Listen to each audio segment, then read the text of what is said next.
Morning guys. Happy Saturday. Uy, kala ko Sunday na. Wag mo na, pasok na ako pag Sunday. Tatlong araw pala yun. Ako may nagluto lang ng order ngayon. Tapos pick up to ng 12 kaibigan ni Jonas. Tapos mamaya Yung meron tropa pa. niya. Tapos mamayang hapon uli. Pero at least kahit pa paano, paunti-unti lang. Hindi pa ako nakakapaglinis Dami pa tambak. Maaga kasi itong isa na to late na kami gumising dahil nga natulog kami kagabi. Alauna pa sa dear? Nanood kami ng nanood.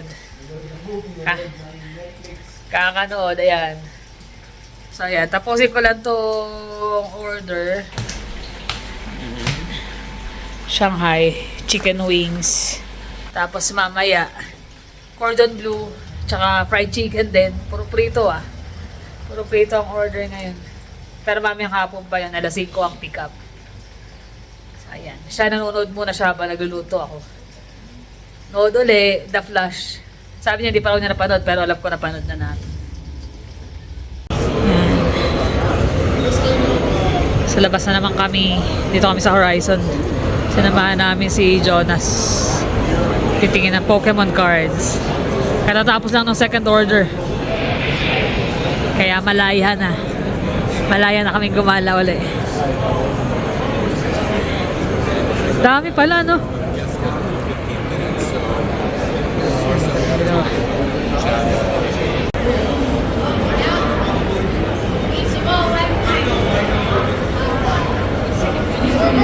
Iba pala ito, may hockey cards, basketball cards, Pokemon. Ito yung hanap ni Jonas.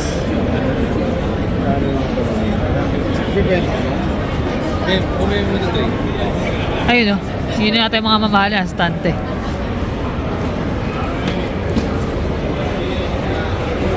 Iniwan na namin yung mga anak namin sa Horizon. Sumilip lang kami sandali. Dito kami ngayon sa Hong Kong kasi kailangan ko ng ulo para sa sisig. Nagde-decide kami kung anong kukunin. Banana. Ito may coffee flavor, merong ube, taro. Ano gusto mo? Kahit ano. Maganda yung mismo ganito yung bote. Wala siguro sila rin. Sarap. Malaki. Ito, isang lalok lang yun Yung... Kulang sa'yo. Kulang sa'yo yun, dear. Siyempre, bumili kami. May nakita egg pie. Try lang namin. Not bad na $10.99. Kailangan ko rin ng ube para sa crinkles. Hindi, doon sa kabila. Pero check ko na rin sandali.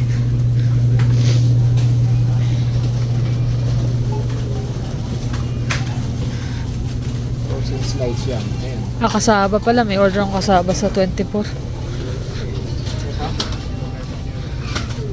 Ay. Sige na lang yung buenas. Ayaw mo ng Bulacay. Ilan? 3.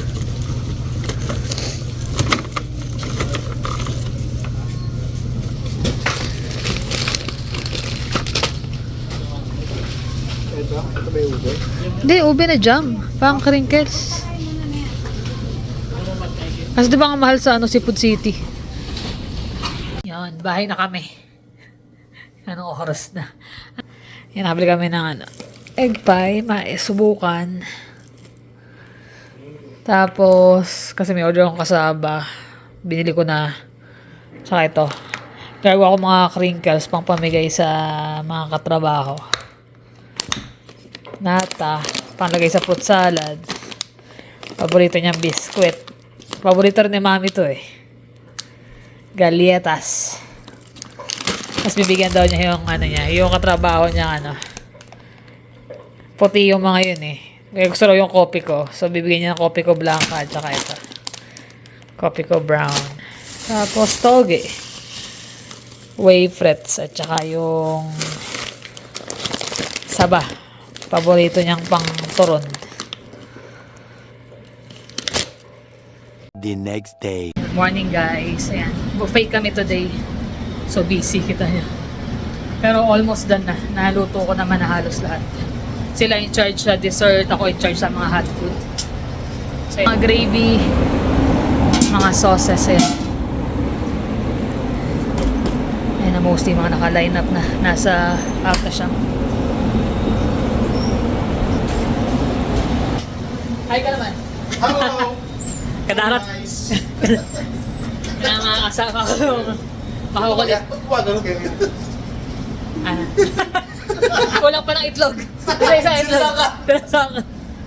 So, nag-set up na sila sa labas. Ako bahala dito sa loob. Sila set up na sa labas. Kasi meron pa akong kasalang na iba.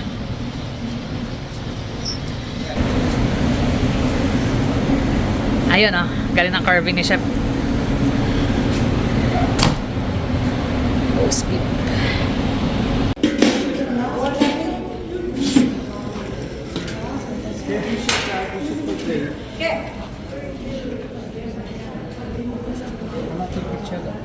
You haven't shared with me the video that you. Yeah.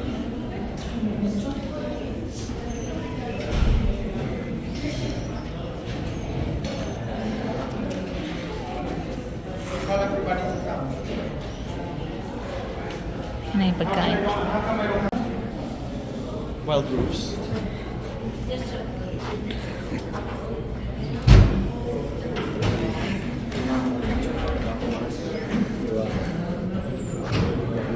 Na-picture mo na tayo. No, just video.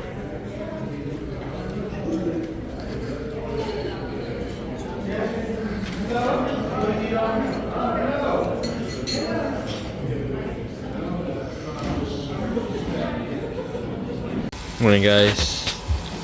So, gumagawa kami na yung order.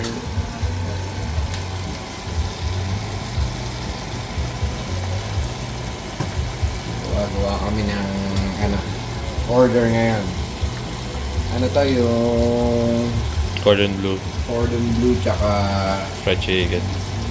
fried chicken lang ba to o yung may parmesan? Wala daw, fried chicken lang daw. Yan, alas 8 ng umaga. 10 o'clock yung pick up eh, pang umaga si mami. Ang gawin. Happy Sunday nga pala.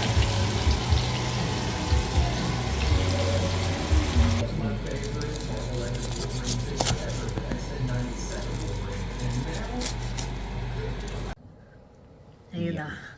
Gabi na.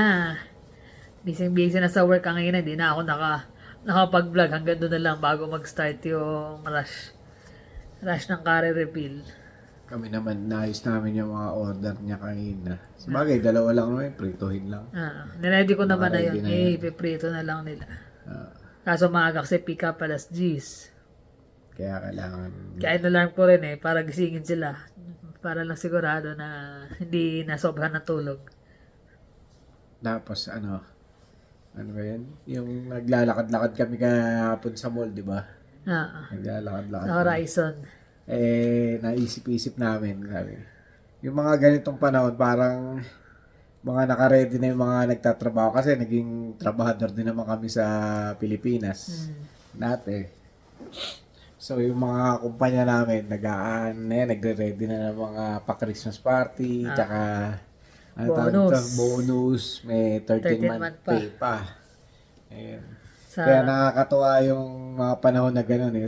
Sabi namin dito ni Carla na nakaraan. Sabi ko, ano kaya kung meron dito nun? Sarap siguro sarap nun. sa ano nun.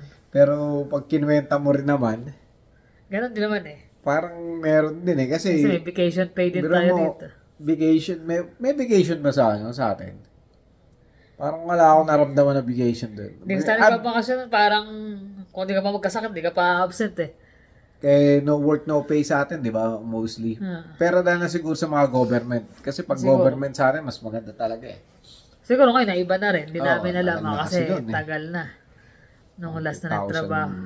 2005, 6, ganyan ano. 2006 ka, nung uli ka na. Uli, bago ako umalis nun eh, 2006. Ako naman, last ko sa Pinas is 2010. And then, nung last ka nag-work sa Yung Maxim. 2010. 2000. Yun yung nandito papunta na ako rito eh. Ayan. So may 13 month, lahat din excited, 13 13 month. month, may bonus. Yung bonus, depende sa company. Hindi depende. lahat nagbibigay. Kami Pero may yung bonus mga kami. yung mga pa-Christmas party, for sure yan, may mga regalo sa ano. sa mga empleyado. Kaya lahat talaga gusto pumunta ng Christmas party eh. Electric pan lang, ganyan, o kaya kalahating kabang bigas. Grocery, yung mga grocery. yung panluto ng spaghetti, fruit salad. Yun lang, masaya-masaya na tayo, di ba, sa Pilipinas. Oo. Talagang inaabangan talaga yan. O ano na iuwi mo? Ano Kaya, na mo? kaya dito kapag bukod pa ron sa May mga, mga raffle raffle pa, yung mga raffle, bukod pa doon. Dito pag Christmas party yan, palitan lang ng regalo. Minsan may, depende sa company, minsan may pa-bonus. Pero hindi pa rin sobrang guys, sa Pinas na pag nagpa-bonus talaga eh. Tsaka napansin nyo, di ba, yung kaibahan nung kultura nila rito. Pag sa atin, sa Pilipinas, pag nagbigay sa'yo na bukas, binigyan ka na regalo, hindi yung bukasan na mismo na Di ba, tayo, abang na abang tayo, yung midnight talaga, tsaka binubuksan lahat, sabay-sabay. Pero, di ba, dito sa atin, pag inabutan ka, hindi mo binubuksan basta eh, hindi mo bubuksan Bubuksan mo yung kapag nakauwi ka na. Alam mo, nagregalo sa'yo nakauwi ka na. kaibigan mo or kung sino man. Hindi natin usually nakasanayan na buksan sa harap ng nagbigay. Pero dito, binubuksan. Buksan mo. Parang, tingnan mo kung naganda ka ba o masaya ka. Nagustuhan mo ba? Parang sa kanila, parang di maganda pag di mo binuksan sa harapan nila eh, no? Tsaka dito, uso din yung yung gift receipt. Gift receipt. Kasi nga, So, lalagay nila yun sa regalo sa'yo. may resibo. So, hindi, yung resibo, hindi yung exchange niya. yung code lang na pwede mo siyang ipalit. Pero wala naman yung amount, syempre, di ba? So, ilalagay yun. So, just in case, halimbawa, binila ka niya ng damit. Hindi mo nagustuhan or maliit sa'yo or malaki sa'yo, pwede mong dalhin sa binilihan. Sa Pilipinas, wala nang palit-palit. Pilipinas, kung ano bigay sa'yo, yun na eh. Yun na yun. Yun ang makaibahan dito. Hindi ako sigurado yung size nito eh.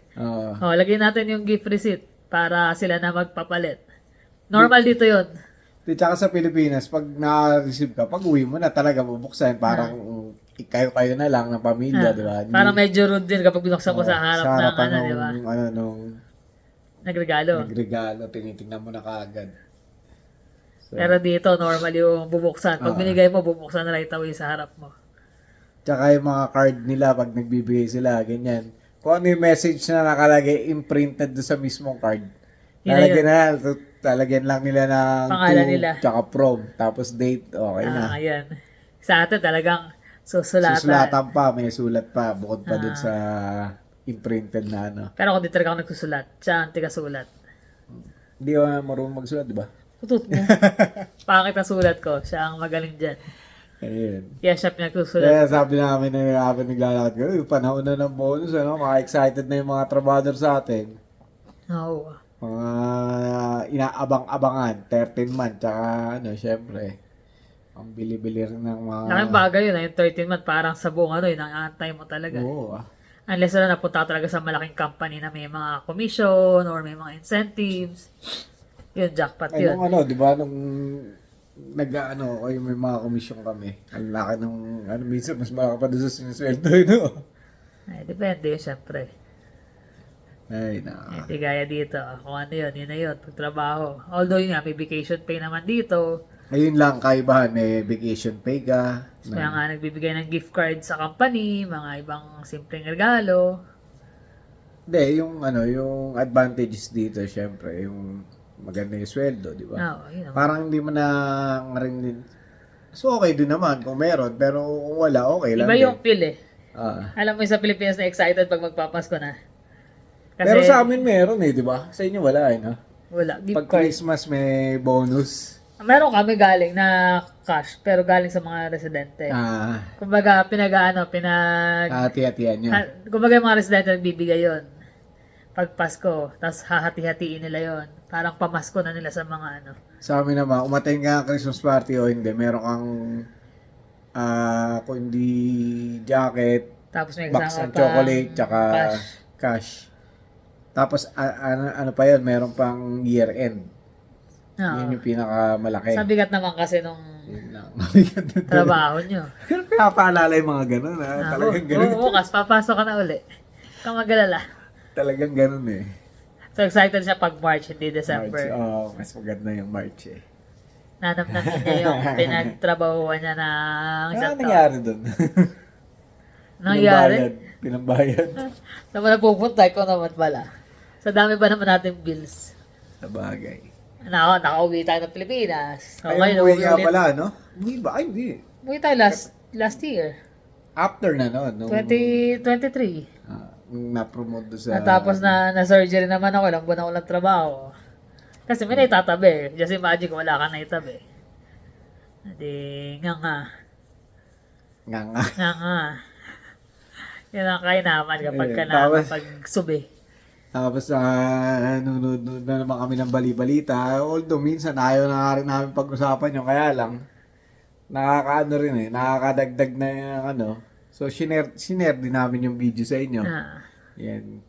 Kanya-kanya naman tayo ng opinion dyan sa mga kasi meron na namang pasabog na 20,000 to 500. 500,000 ang may expire o meron 30,000 na na-expire na. Na illegal na nandito. Expire na pero hindi nila ma-monitor kung umuwi na ba o nandito pa rin, nag-i-stay. So nawawala na, hindi na lalaw kung nasaan. Actually, hindi nga nawawala. Hindi nila matuntun. So gano'n na nga rin yun. Kaya yun yung ng immigration, yung Minister of Immigration, parang ginisa siya sa... Kaya napagtalunan nila na yun ni Trudeau tsaka ni Bukod pa doon, di ba? Bago yun, ginisa muna yung sa immigration. Sabi niya, ano yung number? Bigay mo sa amin yung number. Tinatanong ng mga MP. Bigay mo sa amin yung number, bigay mo sa amin kung sino yung uuwi, at saka yung list ng mga paano nyo papauwiin, anong policy. Anong plano? Kasi pinapasok nyo lahat yan eh. So, dapat, meron din kayong plano na paano nyo, kung hindi sila ma-aprobahan, paano sila uuwi. Sabi nung isa, most of them, umuwi sila ng kusa. Parang ganun sabi. Ilan yung, bigay mo sa akin yung number, hindi tayo pwedeng maghulaan dito, sabi nga nun. Ginigisa siya. Tapos paulit-ulit yung sagot. Ganun din yung nangyari ngayon dito kay Poliev at saka kay Trudeau. Ito, namin. Pakita namin. To do that, and the data from his own immigration department confirm that fact.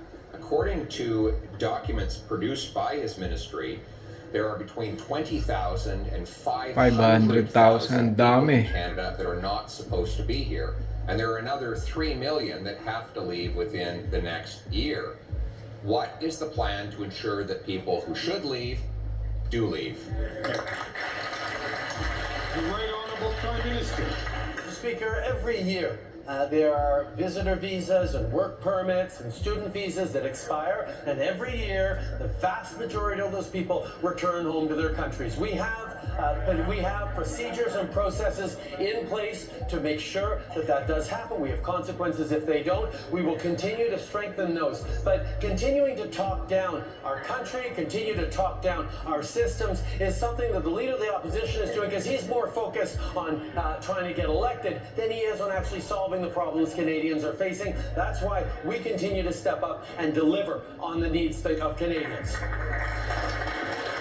The Honourable Leader of the Opposition. Another weak answer from a weak daw leader, Mr. Speaker.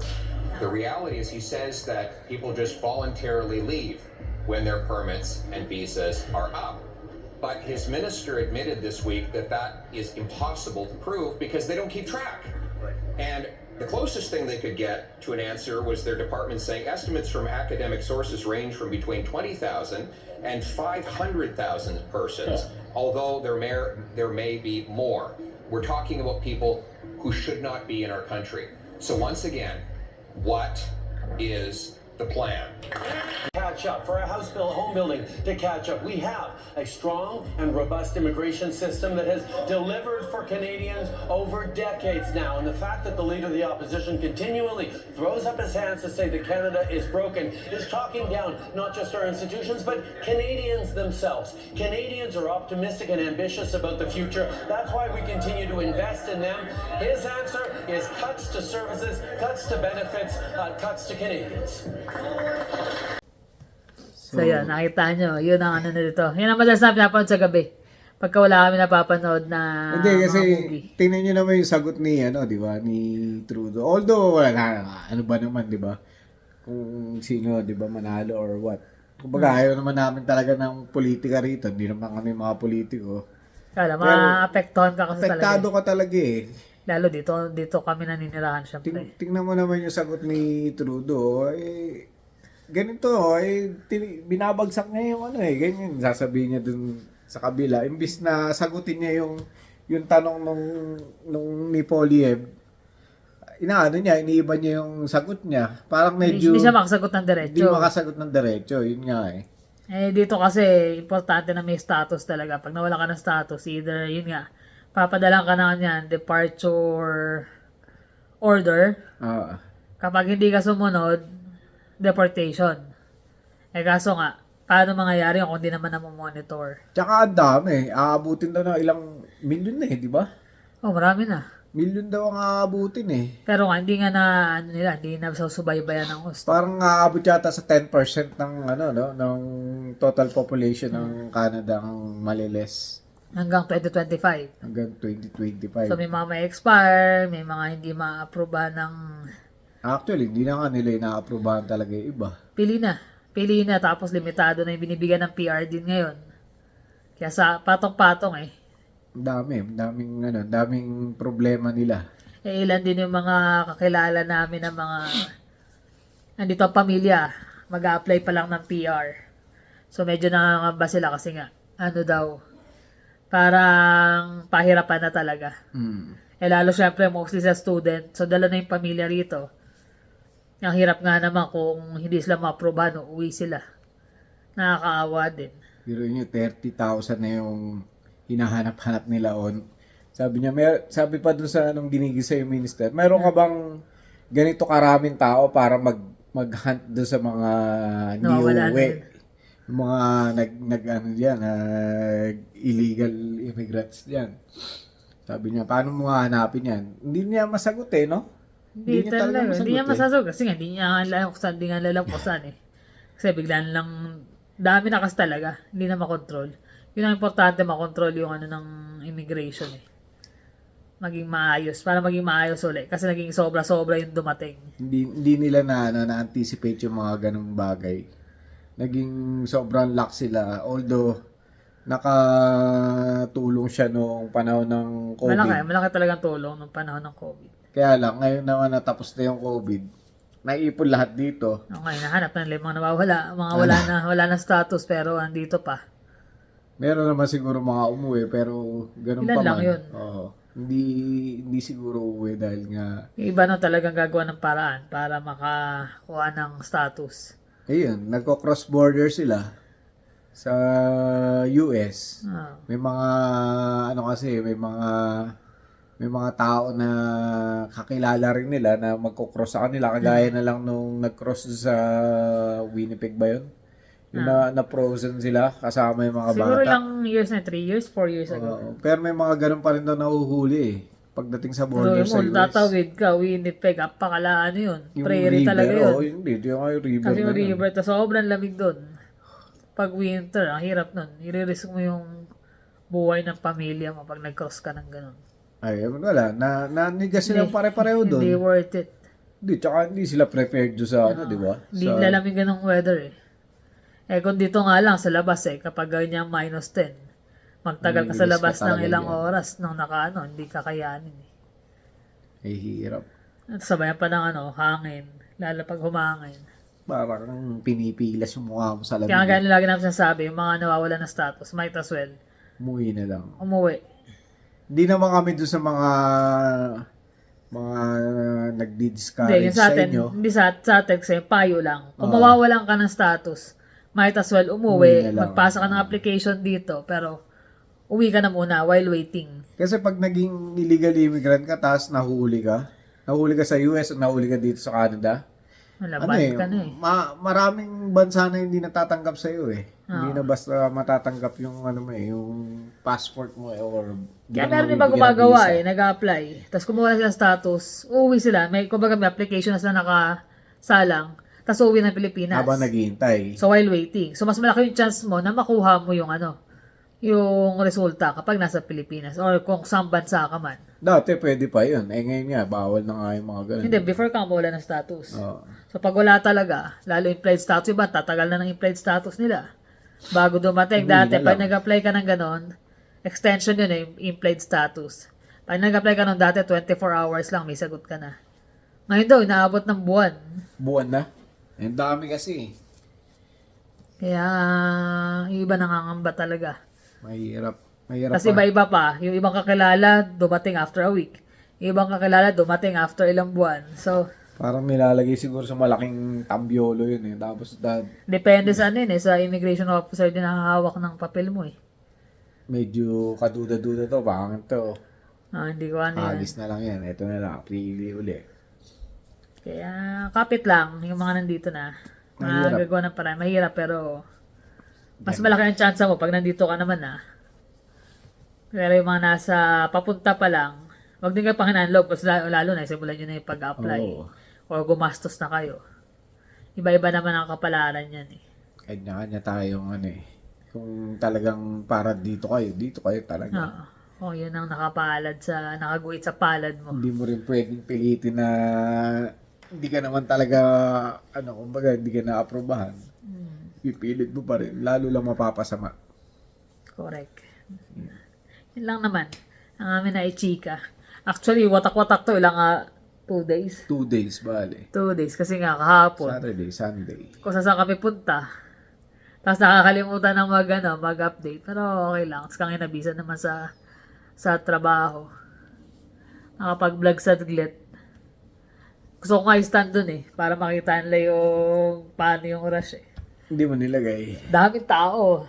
Hindi na makikita. 62 guests pa lang. Dami. Wala pa yung mga residente namin. Residente namin, 140 something na. O nasa 150. Bopay, di ba? So, yun lang naman. Maraming salamat ulit guys sa inyong pakikinig. At saka maraming salamat din sa mga umorder. Yan. Yung mga hindi ko na, pagpasensya na rin kasi lalo sa mga araw na ipasok, hindi ko talaga makukuha. Yun nga palang nagre-request ng mga sticker. Pasensya na kasi hanggang ngayon yung Hindi namin may padala dahil maipadala na. Dahil yung Nag-try sila Jonas last time, pero wala eh. Oo. Dahil nga doon sa Canada po. Pero alam ko ba, magbubukas na ba? magbubukas na uli. Ayan. Pero Sana, waiting. kasi may kaibigan din kami dyan sa Canada Post. Oo. Nag-aabang-abang din ng Kanilang pagbabalik. linaw. Yan. Kaya pagpasensya na yung mga hindi napadala pa ng stickers. Oh, pero pag naayos na talaga. isabay na namin din sa simpleng Christmas card lang naman. Oo. Maiipit. So, paano guys? Thank you for always watching. See you in the next vlog. Bye.